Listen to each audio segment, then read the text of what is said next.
Hello, cinefans. I'm Kendall Cruver, and this is Watching Classic Movies. Robert Bellissimo has had me as his guest on his excellent Robert Bellissimo at the Movies video podcast 2 times. Once to discuss the sci-fi film Noir repeat performance, and recently to talk about Joan Crawford in Autumn Leaves. In this episode, we discuss Sudden Fear, which has the noir and theater world characteristics of that first film, and the star of the second.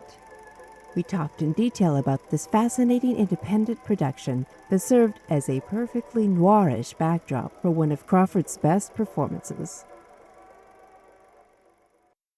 Welcome, Robert. Thank you for joining me today. Thanks, Kendall. Thanks so much for having me. I've wanted to have you on for quite a while, ever since our first talk. What was that, a couple of years ago on your YouTube show? Yeah, which was also a noir.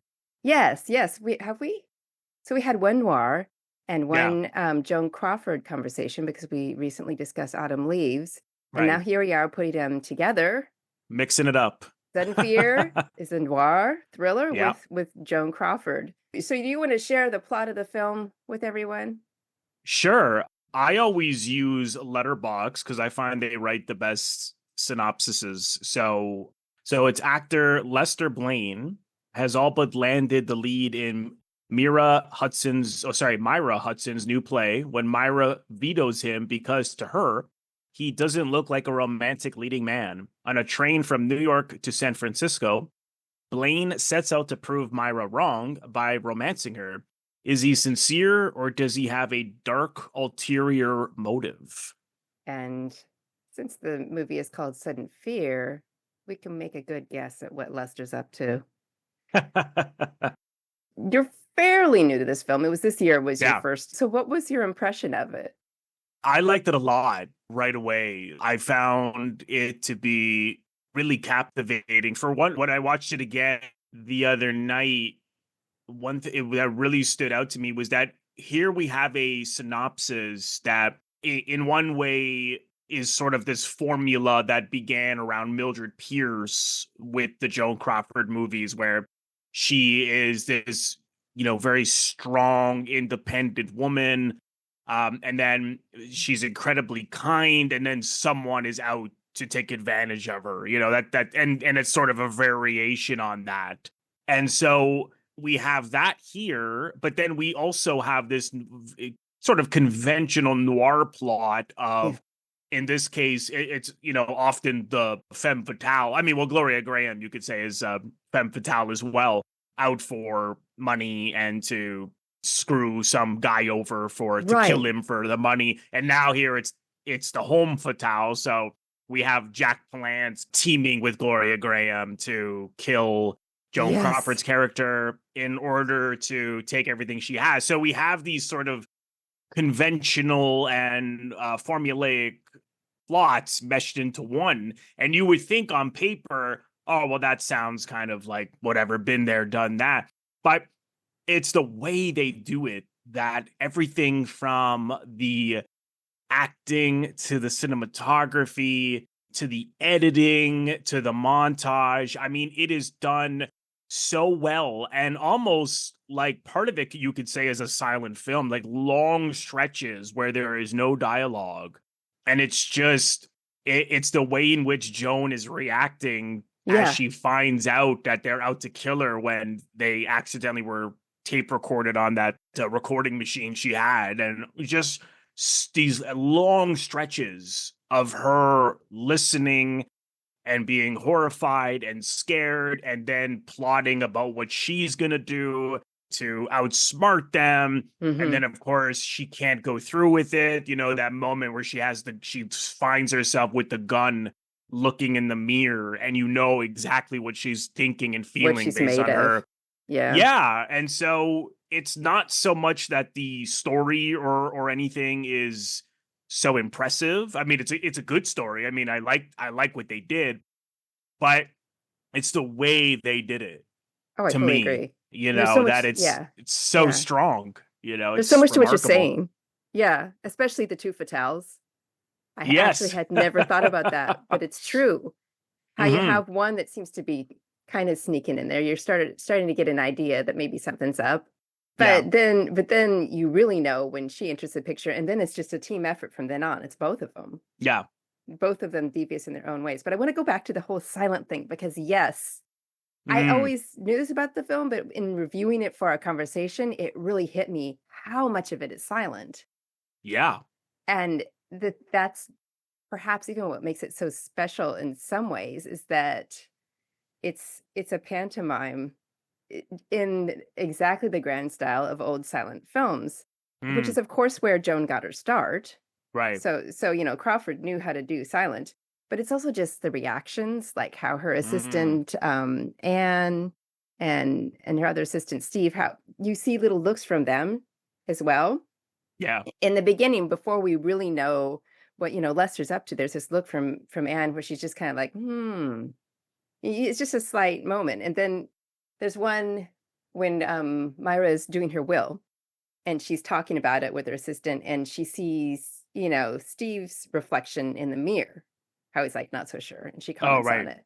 So Right. it's so much that too, like not just Mm, the long stretches of her being quiet, but yeah, I found that really interesting because you associate film noir, I guess you think about the look of it and the shadows and all that, but then you really do think kind of the patter, mm-hmm. the words. Mm-hmm. And, all of that is, of course, very good in this film, too, but it's really about that silent kind of Yeah. thing. Yeah. So I had another question for you. I wondered, when did you start to feel in the film that Lester was manipulating Myra? Because I feel like my opinion of it changed a little bit when that really started. Well, this is really interesting because I have mixed feelings about his motives because it seems as though he really falls for her, that he's, really in love with her. Yeah. And then there's that moment where she throws that party for him and then he doesn't turn up and she shows up and I mean, he confesses that he just doesn't feel he belongs in her class. I mean, he's like this actor. You get the impression he doesn't have a lot of money, Yeah. which is very common with unless you're a big star. A lot of actors don't have. Being an actor myself, it's hard to make a lot of Yeah. money as an actor, and you wonder, like, is he being genuine, or is he calculating a plan that we are not aware of until Gloria Graham comes into the picture, because she's this, old girlfriend of his. You get the, I mean, he references later, let's start working together again. So you get the impression that there are like these pair of grifters in the Yeah. past, but they meet again just by coincidence. She's dating this other guy who happens to know Joan Crawford in this, and they meet at that party. And at this point now they're already married. So I have mixed feelings about when is his motivation to kill her starts, because he goes to Gloria Graham and he's violent with her. He pushing her around and he's like, get Yeah. out of my life, don't even start anything. And you realize Um who he is a little bit in that moment, like, oh, he yeah, gets you see a violent different you quickly. see a Yeah. different side. Yeah. And so, but then right after that, then she begins, it's that connection between sex and violence, which you see in Noir. I mean, one minute he pushes her, the next minute she's seducing him. Yeah. You saw that also in Pick Up on South Street. There's this, which really came out strong, like this connection between sex and violence with these kind of characters that, they're sort of like, they sort of are chained together. And so he closes the door. I thought that was nice, just him closing the door after she seduces him and staying. When I say close the door, he stays, meaning not that he leaves. And then right after that, he's with the lawyer and he starts to say, oh, I don't want her money. I want it to all be separate. I want my own money. So you're thinking, okay, like, is he saying that because he doesn't want anyone to be suspicious of him once he tries to kill her? Yeah. We don't really know until Gloria Graham finally says, "Let's do it," because of course they find the will, which she had planned to change, and the will was to give her, once she Yeah. dies, if she dies before him, that he gets 10 grand a year until he remarries, and so he's so offended, and that's when she's like, "Well, let's just kill her because then we'll get all the money." So it's hard to say. I have mixed feelings about it. Mm-hmm. Same. Because it seemed, I mean, I'm all for ambiguity, but I think sometimes if it's a little too vague, it just felt a little, in my view, a little sloppy for him to have, slept with her and then told the lawyer, oh yeah, I don't want her money. And then very quickly he hatches this plan with her. He says, let's start. I just thought it just seemed like very abrupt shifts. Yeah. I mean, is it just who he is that is she like an addiction for him? And when it comes back, he's like, oh, this is who I really am. Right. Because he doesn't seem super reluctant to go back to that. Yeah. Yeah, exactly. Yeah. I think that is a little sloppy. Yeah. I felt it was. I mean, I think he just, found her so irresistible. Like even on the recording, he's, at the end, I think he says something like, I want to jump your bones or something. Like there's this strong sexual connection. But it just felt a little too abrupt. It's like I don't know. It needed something more, not necessarily to make it so clear about his motive, but just another element of suggestion about, what is he thinking when he meets her? Is this a calculated plan very early on, or does this just happen because Gloria Graham's back in the picture, and she sort of pushes him over that edge? Okay, this adds something to what I was thinking, because I didn't consider it at all the many times I had seen it, but this time I thought there are several entry points to his revenge here. I mean, in the beginning, she's saying like he can't be a romantic figure, and he just out and says that you mean ugly. Right. You mean ugly. So he kind of assumes she's not attracted to him. And he did see her get on the train. So even though she thinks he just came upon her by chance on the train, he did see her. So I'm like, well, is he trying to get in her sightline, knowing how guilty she feels? Right. Is he trying to get at her then? So I saw that as a potential entry point. He could have just honestly been falling in love with her, but to me was kind of an entry point where he was just like, well, let me see what I can get out of this rich woman. Anything from money to a role. And then you're at the point where he sees, his former partner in crime, lover, whatever. That's another point. So I thought, okay, I guess he could have been mad then. I guess he could have said, well, let me get at her. And it could have been that when he saw Gloria Graham, he's like, wait a second, let's take this to the next level. Like, I don't know if he was thinking of killing her before that, but it's just, it's interesting to me. And I thought that was like a good ambiguity, but I think you're right that it is a little messy. Yeah, a little bit. You're changing like that. Yeah. It was just very, very abrupt, and it just needed something more. It just needed to be a little more specific or clearer with that, because I think if they had made it clearer that he, I think it would have been interesting if the audience certainly knew he was in love, but then Gloria Graham was really pushing him and he's sort of torn between the two women. I think that would have been interesting. Something that made him more like he changed. Yeah, but it just felt messy and these abrupt sort of switches in behavior very quickly. Like I just thought, 1 minute he's saying this, what it just, I mean, I know people are complex, but it just didn't feel genuine. It just felt like they gotta get to a plot point quickly. Yeah, it's like all those things can coexist, but yeah, but the way it was presented, that makes sense. Yeah, mm-hmm. It is abrupt for Crawford's character though. She goes from being and it's interesting. Well, first of all, can we talk about that recorder she has in her studio? Yeah. Oh my gosh, a custom-made voice-activated recorder. That must have been incredibly expensive back in the day, right? Oh yeah, yeah. The little microphones hanging around. I love old tech like that. Yeah. Like the further back, the movie, the better. Like a robot in a 1920s movie, that kind of a thing. Right. And there's no way that these pair of grifters would have known that could have happened. Yeah. Like there's no, like just because they're talking near the room or where the recorder was. Like, I kind of like that class difference. That's something that is not talked about, or at least I haven't heard of it. Maybe I'm wrong. I don't hear people talk about that as much with film noir. Like, you see characters very interested in social climbing. I mean, it's one thing if you want money, but there's also status. And I Yes. think there is something, I recently reviewed Gilda, and you could certainly see that with the Glenn Ford character. Like, you see that in Body and Soul with John Garfield. It's very interesting in noir. Like, there's that level of class differences, and in a way, the fact that she was so rich is what saved her.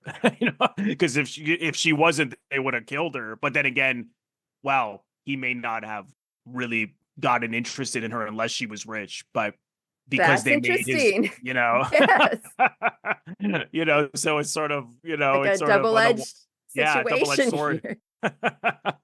But that's something I actually haven't thought about. And that really is at the core of film noir, is these, people hustling and wanting to get there quickly. And that's where the problem starts, is wanting to get to your riches quickly. And there's Yeah. not really being an honest way to do that, which you could absolutely connect that to kind of oligarchs today, just Oh, businesses certainly. that don't want to pay their taxes, and how you don't become a billionaire without that. It's Right. our modern noir, I guess.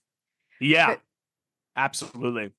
but that scene with the recording, I used to find it a little goofy. But Her reacting when she yeah. starts to react to it, you mean? Yeah, I don't now. And I think part of it is I just love Crawford so much more. Like, over the years, I've come to appreciate her more. But it really is a scene of messy terror, Right. where you just lose control of your body. Oh, yeah. You're Yeah. stunned. I actually now just think it's some of the best acting she's ever done. I'd as soon see her Oh, get I an Oscar agree. for Yeah. that as Mildred Pierce, Yeah. Yeah. I agree. I mean, I really think that she was a great actor. And I just, from interacting with some people on Facebook, some Joan Crawford groups, I mean, because but I'm fairly new to like really going through her body of work. Once I read Robert Dance's book earlier this year, Ferocious Ambition, I really saw many more. And I was like, she was really great actor. And then some people told me that a number of people don't feel that she was, but that she was a great star. And I was listening to another podcast on that reviewed Sudden Fear, and said that too. And I just thought, I don't know why people think that, because you look at her work, and I mean, even in the silent films, which is common, that actors would sometimes be broader or a little more, they're pantomime. In a way, it was a necessity because they maybe had to get a point across, because there's no dialogue or what have you. I only saw a couple of her silent films, but she was always extremely realistic, always playing it truthfully and Yeah. not overdoing anything. And even in this, I mean, those reactions she's having, they're totally realistic. I mean, she's not faking it at all. And No. and as an actor myself, that's hard to do when you have long stretches of just listening and having to react. Not only does she have to react, but she has to react in terror and agony and so many things. And then, but you always know what she's thinking. You always know what she's feeling. Yes. Based on those reactions. And I mean, it's amazing. It's really a tour de force in my view. I do agree about with silent film, she had a modern style, like Yeah, Sally, absolutely. Irene, and Mary. Is that she just, her eyes, her face, it's small. Yeah. She keeps it small. She doesn't do Always, a stage style of acting. I guess, No. She really, in a significant way, started acting in silent films. I mean, that's where she really, so it makes sense that she would maybe be working to that, style. Yeah. Mm-hmm. And I mean, I kind of equate her with Elizabeth Taylor, how another person who is underrated is a film actress. I agree. Yeah. They both know what to do with the camera and know how to go deeper. I maybe agree. Marlene Dietrich knows how to look on the camera and has this great star effect. But those two, Taylor and Crawford, it's kind of like they knew how to act and really draw the camera in. And the scene really does it. And it's Yeah, just, and they're yeah, not afraid to really go all out. And when I say yeah, all out, I don't mean over the top. I mean to like really go deep, and yes, just really explode, which is great to see. It almost seems as though people don't like that style as much anymore. Not that it's even a style, but I mean, not people seem to not feel that that's realistic when they see actors so explosive. I yeah, mean, I'm just kind of generalizing. Whereas, there was a time when method acting exploded in the 50s and you had people like Brando who was like so raw and explosive, and that's what everyone was like wanted. Oh, I want to do something like that. Or Kim Stanley, people, and I don't know, it seems like now, like even sometimes when I talk to actors, like they'll think that that's not real, and I'm like, well, just because, I mean, I love subtlety too, but why hmm are we thinking that I that's mean, not? I don't know, it's very strange to me. I don't understand that. living with a teenager, I can tell you this is completely realistic. Exactly, there you It's go. it's the side of us that we don't want to reveal, I think is part of it. We want to seem like we're in control, but most of us, on occasion are just completely out of control for Oh, whatever reason. absolutely, Fear, yeah. anger, grief, even joy, you name it. Yeah, I agree with you. I You miss know, that. I really do. yeah.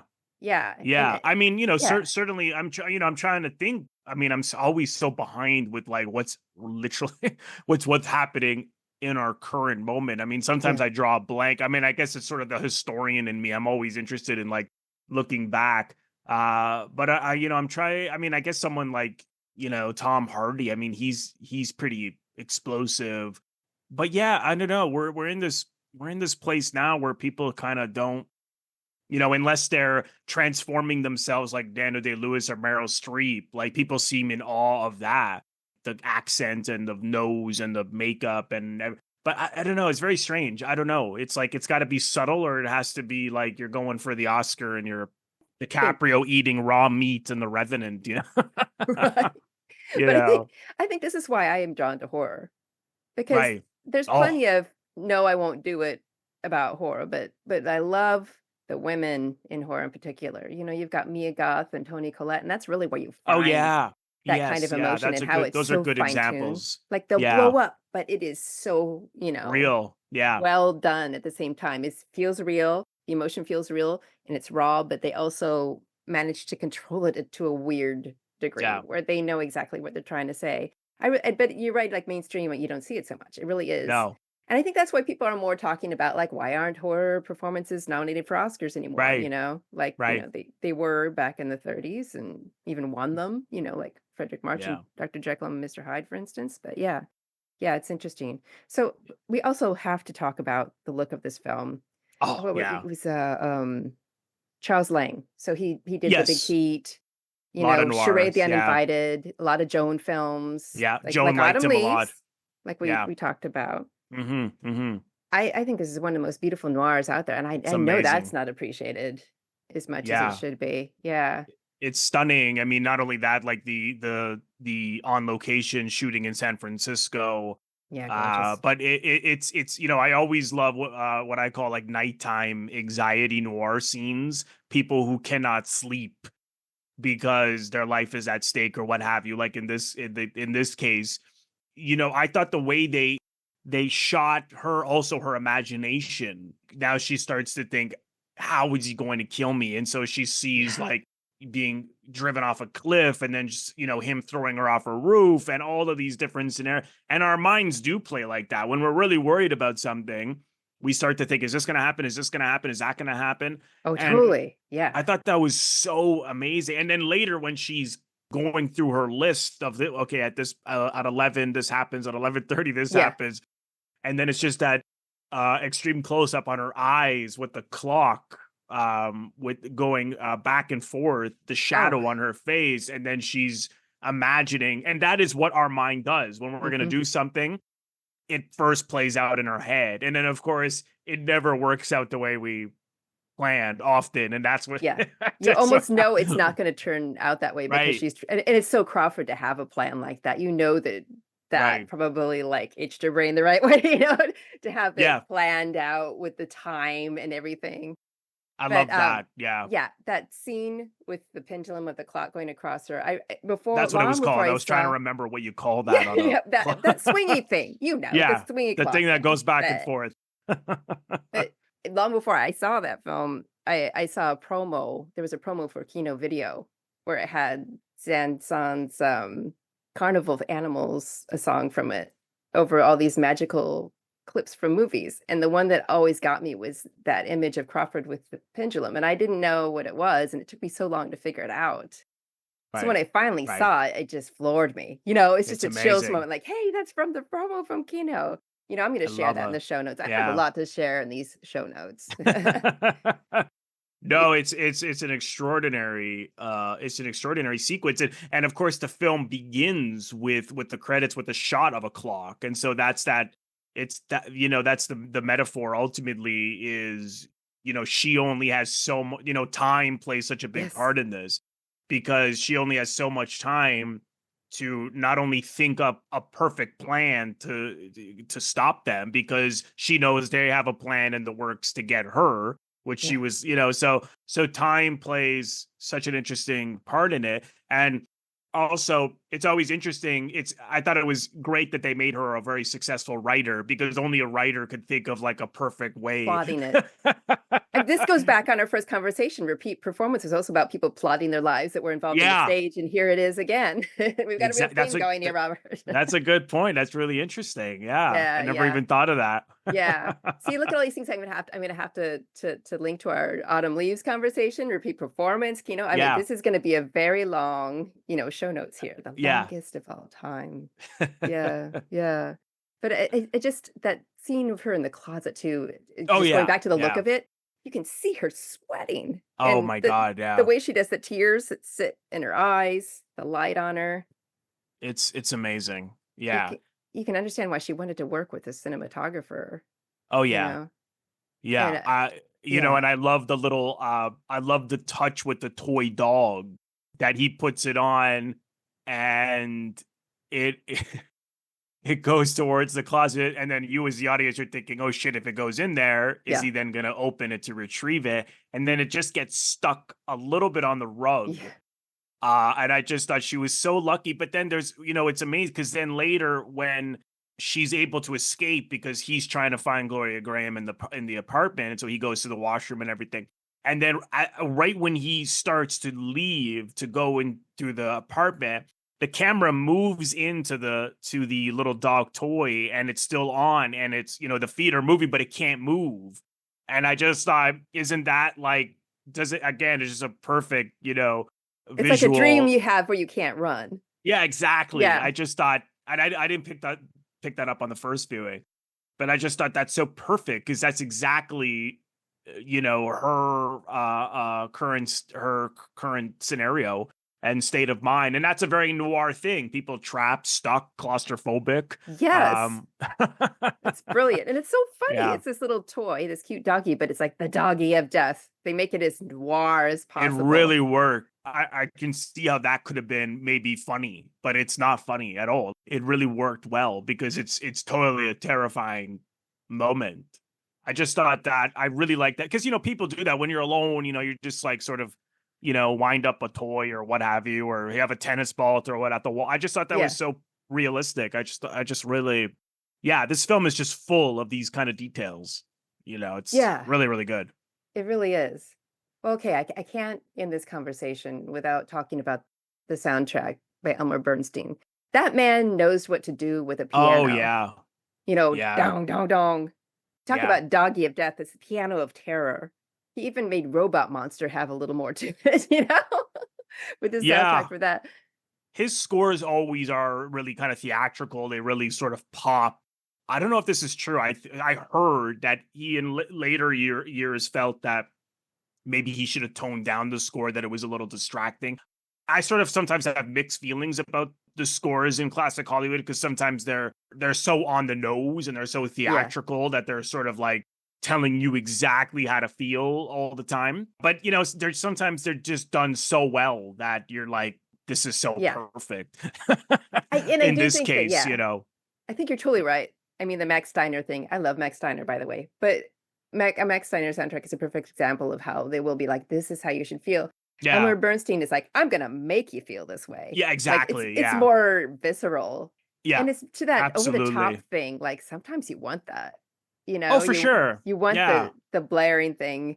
But you could really say that about Elmer Bernstein though, because it's so strong and so emotional. It could wander into that territory and be too much. Yeah. Yeah, I mean, it kind of, you can look at like Herman's scores, like, like Psycho, for example, like they're so on the nose. Yeah. You look at like Jaws, like, but if you took, those are the kind of movies, and I think you could say that about this Sudden Fear as well. Like if you took it out, it wouldn't work as well, So in a way, it's kind of hard to talk about because I always prefer the scores that sort of complement what's going on, that are less sort of really on the nose. But when it's done so well, I don't know. My feeling is you don't really want it any other way. Yeah. It is true that if it's done well, you can get away with anything. You can get away with a really long movie. You can get away with long stretches of silence. All sorts of things. Yeah. And I do think that's what they do here with this independent production, and one that did well. I read in Robert Dance's book that Crawford took a lot less money and a percentage instead, and she got an exponentially higher payday for it. So smart. This was in its time an appreciated film. There's so many times that we're like, oh, if only they had had more, if only they'd been appreciated more. And it's just so nice to see this actress who went on for years and years. Yeah. And there was an ebb and flow for the most part. She ended up being this beloved, appreciated character, and there was nothing that's what a shame about it. Mm-hmm. Well, it was great to talk to you about this film. I'm so glad that you brought it up in our last conversation. Thank you. Because it did make me remember how much I love it. So thank you so much for coming on, Robert. And I'd love to have you on again. It's always great to talk to you. Yeah, I'm happy to come back. Yeah. I'm happy to come back anytime. Yeah. And I'll put it in the show notes too, but you have a great YouTube channel. You do so much wonderful content on it. We've interviewed some of the same people, and I always really enjoy seeing how you do it. I think we have a complementary style. So I do encourage people to check that out as well. So thank you so much, Robert. Thanks so much for having me, and look forward to coming back. Go to watchingclassicmovies.com to learn where to follow Robert on YouTube and elsewhere. I'll also share links to our previous interviews together and our individual interviews with Joan Crawford, Ferocious Ambition author Robert Dance. Thank you for listening. This is Kendall Groover, watching classic movies. Until next time.